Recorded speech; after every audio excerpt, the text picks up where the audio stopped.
आना चाहिए। जी बिल्कुल आपने सही कहा सर, और बहुत बहुत धन्यवाद। वैसे सच कहूं, अब हमारी आवाज भी बहुत दूर तक जा रही है। बहुत सारे लोग रैटल्ड फील करते हैं। न्यूज टाइम जैसे बहुत सारे ऐसे चैनल्स हैं जिनकी आवाज अब आकाश की बुलंदियों तक है, और उसको महसूस किया जा रहा है कि ये वो लोग हैं जो समाज में कम से कम एक जुगनू बन के कुछ तो रोशनी लेके आ रहे हैं। लोग हमें सुन रहे हैं, लोग हमें देख रहे हैं, लोग हमारे बारे में बात कर रहे हैं। रोज हमारे पास जो फोन कॉल्स आते हैं, चाहे विदेशों से आए या भारत से आए, जो मैसेज आ रहे हैं लगातार, वो इस बात का प्रतीक है कि लोगों को हमसे उम्मीद हो गई है। वो हमें समझते हैं, वो मुझे, अनिल सिन्हा जी को, मीनू जैन को, गिरीश जोशी को, ओम सैनी को, वो समझते हैं कि these are the new torch lights of democracy. ये लोग भारत को बचा सकते हैं। They are the saviours of India. आप सोचिए, अगर चंद लोग जो आज इस सोशल मीडिया पे आ रहे हैं, उन्हें लोग इतनी बड़ी उम्मीद की नजर से देख रहे हैं, तो मुझे लगता है कि शायद हम सही दिशा में कार्य करें। हम ये नहीं कहेंगे हमारी उपलब्धि है, लेकिन हम ये कहेंगे हम एक सही दिशा में कार्यरत तो हैं, प्रयासरत तो हैं। मीनू जान जी, ये बात तो वो है कि हम अपने आप को किस देश के रूप में, कैसे देश के रूप में लोगों के सामने लाना चाहते हैं। Are we rock country? Are we a rock country कि जहां पर हम चुनाव के लिए हम कुछ भी कर सकते हैं, हम किसी को भी, मतलब कोई भी मर्यादा हम तोड़ सकते हैं। हमें यह समझ लेना चाहिए कि आप भारत के अंदर मर्यादा तोड़ सकते हैं, लक्ष्मण रेखा क्रॉस कर सकते हैं, लेकिन जब अंतरराष्ट्रीय संबंध आते हैं तो फिर आपको जो मर्यादाएं लांघनी होंगी, सोच समझ के लांघिए। क्योंकि ये मत समझिए कि पाकिस्तान का प्राइम मिनिस्टर मोहनलाल यादव है, ये मत समझ लीजिए कि अमेरिका का जो राष्ट्रपति है वो भजनलाल शर्मा है, और कहीं ये भी मत समझ लीजिए कि कोई और जो इनका क्या कहते हैं, भूपेंद्र भाई पटेल जो है सो कॉल्ड, मुझे तो पता नहीं चीफ मिनिस्टर भी है कि नहीं है, वो नाम तो कहते हैं चीफ मिनिस्टर है, कि कहीं ये ना समझ ले कि वो फ्रांस के मैक्रो हैं। तो भगवान के लिए इनको ट्रीट करना बंद करो, और अमेरिका के गारसेटी की जो परसों लाइन आई है उस पर गौर कीजिएगा। इतनी टफ लाइन डिप्लोमेसी में, कूटनीति में कभी यूज नहीं की जाती। मैं कूटनीति पढ़ाता आया हूं, मैं कूटनीति प्रैक्टिस करता आया हूं, मैं कूटनीति की थोड़ी बहुत जानकारी जरूर रखता हूं। क्या वर्ड की यूज किए उन्होंने पन्नू के केस में, और बाकी और इनडायरेक्टली इंडिया पर अटैक था, और ये कहा, इंडिया से कहा, don't cross the red line. Sir, ये शब्द कूटनीति में यूज नहीं होते, ये सीधी सीधी धमकी है भारत को।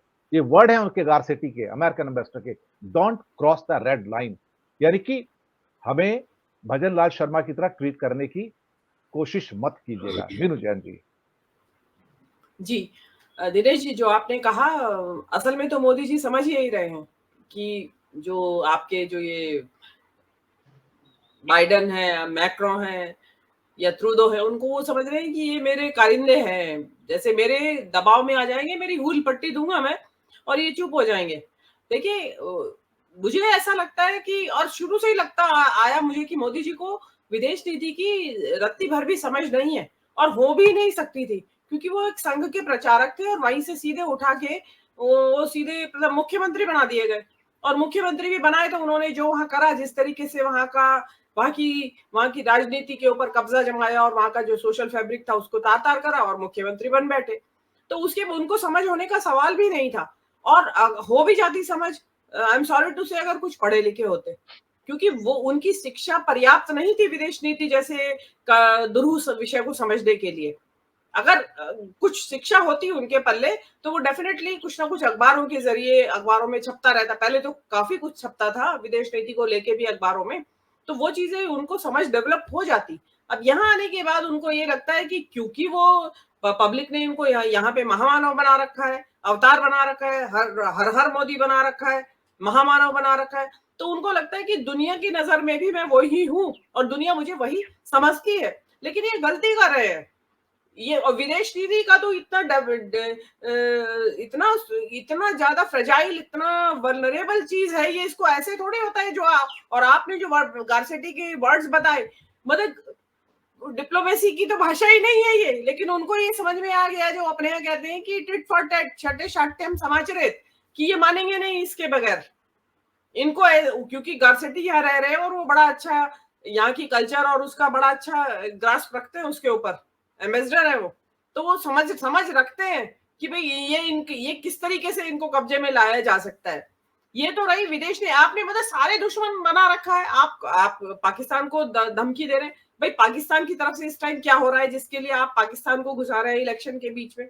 इनको लगता है कि वही पुराना फॉर्मूला कि पाकिस्तान की बात करो तो पब्लिक थोड़ा एजिटेटेड हो जाएगी और हमारे पक्ष में वोट करने लगेगी। आप श्रीलंका को छेड़ रहे हैं, कच्चा थी वो छोड़ के लगा के उसको। इनके चैनल्स जो है वो तो ये तक कह रहे हैं कि जी कच्चा तीवू पे आक्रमण करके वापस लाएंगे। मतलब लड़ाई लड़ेंगे मोदी जी चुनाव लड़ने के लिए, एक नया मोर्चा खोलेंगे। चाइना छोड़ देगा आपको? चाइना ऑलरेडी वहां हम्बनटोटा में बैठा हुआ है, उनके पोर्ट पे बैठा हुआ है, अड्डा बना हुआ है उसका ऑलरेडी। तो आप मालदीव से आपने झगड़ा कर रखा, नेपाल आपसे आपको आंख दिखा रहा है, आपका डोकलाम आपसे जा चुका है।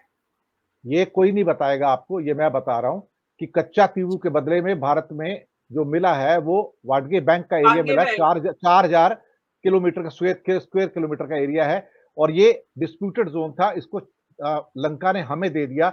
ये मरीन और मिनरल वेल्थ का रिच एरिया है। यहाँ पे हर साल 100 करोड़ से ज्यादा की मछलियां पकड़ी जाती हैं। हमें जो मिला, हमने सिर्फ 285 एकड़ दिया है, लेकिन वाडगे बैंक जो हमको मिला है ये दरअसल एक गोल्ड माइन है। मैं आपको बताऊं, इसे मैं गोल्ड माइन कहता हूं जो हमको मिला है, लेकिन कोई इसकी चर्चा नहीं करता, कोई बताता नहीं इसके बारे में कि हमें बदले में क्या मिला। दुनिया में कोई एग्रीमेंट वन साइडेड नहीं होता है, सभी एग्रीमेंट टू साइडेड होते हैं। मोदी जी अर्ध सत्य कह रहे हैं और अर्ध सत्य खतरनाक होता है। मीनू जी, इस पे जो मैंने न्यूज पढ़ी है उसमें यह है कि अभी हाल में इन्होंने यहाँ ऑयल एक्सप्लोरेशन के लिए बिड दी है इसी वाडगे बैंक में। तो आधी खबर दे रहे हैं पब्लिक को कि जो इनके मतलब की है वो तो पब्लिक में फैला दी, लेकिन जो एक्सचेंज में लिया उनसे। और देखिए उसमें आप देखिए डिस्टेंस देखिए, वाडगे बैंक नजदीक है इंडिया का, इंडिया की टेरिटरी से नजदीक है, और जो जिस कच्चा तीवू की बात कर रहे हैं वो श्रीलंकन टेरिटरी से नजदीक है। तो ये और इस तरह के डिस्प्यूट्स जो है बहुत एक आम प्रचलन है इंटरनेशनल रिलेशंस में, इस तरह के एक्सचेंजेस। लेकिन इनको तो क्योंकि तमिलनाडु में फ्रिक्शन पैदा करना है और दुनिया पूरे इंडिया में ये बताना है कि इन्होंने दे दिया। अरे भाई विषयांतर हो जाएगा, लेकिन कांग्रेस ने आजादी के बाद कितना किलोमीटर, हजारों लाखों किलोमीटर जोड़ा है इंडिया के टेरिटरी में। गोवा जोड़ा, पुडुचेरी जोड़ा, सिक्किम जोड़ा, सियाचिन जोड़ा। कौन सा इलाका कांग्रेस ने जो अंडमान निकोबार भी जोड़ा, अंडमान निकोबार भी जोड़ा, सिक्किम जोड़ा आपका। तो इतने इलाके जोड़े हैं आपने, उसका तो कोई, अब गलती कांग्रेस की, जबरदस्त हमला करते हैं इनके ऊपर और इसी डिटेल के साथ कि इनकी बात करिए कि जो हमने यहाँ पे जोड़ा है, और पूरा देश ही जोड़ा भाई। 560 रियासतें थी, सब छिन्न भिन्न हो जाता, क्या रह जाता? सरदार पटेल बीजेपी में पैदा नहीं हुए थे जनसंघ में, सरदार पटेल पैदा हुए थे। वो तो उनको इंग्लिश नहीं आती थी बोलनी,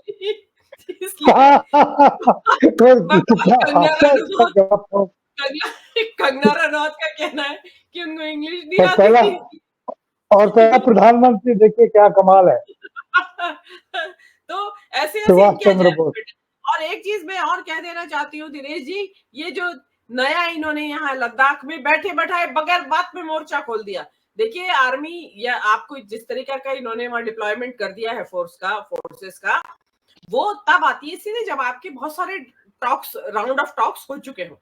आप गए सोनम वांगचुक से बात करने, 21 दिन से वो अनशन पे बैठा है और आप ही का आदमी है, उसने तो 370 का समर्थन किया था, उसके बावजूद आपने दुश्मन बना रखा है। आप गए उसकी बात सुनने के लिए, आपने कोई एक प्रतिनिधिमंडल, कोई किसी मिनिस्टर को तो छोड़िए, कोई एक छोटा सेक्रेटरी लेवल का भी आदमी भेजा सोनम वांगचुक को बात करने के लिए कि भाई वो फेल हो गई वार्ता, और उसके बावजूद भी वांगचुक मान नहीं रहा है और चाइना बॉर्डर पे जा रहा है, इसलिए हमें रोकना पड़ रहा है।